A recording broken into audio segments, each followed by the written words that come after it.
The rice riots of 1918 were a series of popular disturbances that erupted throughout Japan from July to September 1918, which brought about the collapse of the Terauchi Masatake administration. Causes: a precipitous rise in the price of rice caused extreme economic hardship, particularly in rural areas where rice was the main staple of life. Farmers, when comparing the low prices they were receiving due to government regulation with the high market prices, had tremendous hostility against rice. Merchants and government officials who had allowed the consumer price to spiral out of control. The rice price increase came at the peak of a post-war inflationary spiral that also affected most consumer goods and rents, and thus urban dwellers also had considerable scope for grievances. The Siberian intervention further inflamed the situation, with the government buying up existing rice stocks to support the troops overseas, which further drove rice prices higher.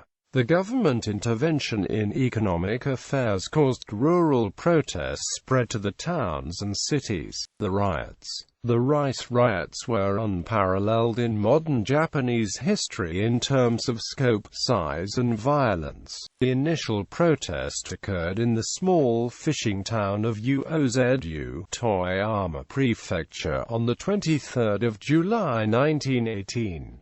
Starting with peaceful petitioning, the disturbance quickly escalated to riots, strikes, looting, incendiary bombings of police stations and government offices, and armed clashes. In 1918, there were 417 separate disputes involving more than 66,000 workers. Some 25,000 people were arrested, of whom 8,200 were convicted of various crimes, with punishments ranging from minor fines to the death penalty. Taking responsibility for the collapse of public order, Prime Minister Terauchi and his cabinet resigned on the 29th of September 1918. A link to Japanese imperialism is debated. Scholars argue that to alleviate the demand for rice, which exceeded the production capabilities of Japan at the time, colonial rice production in Taiwan and Korea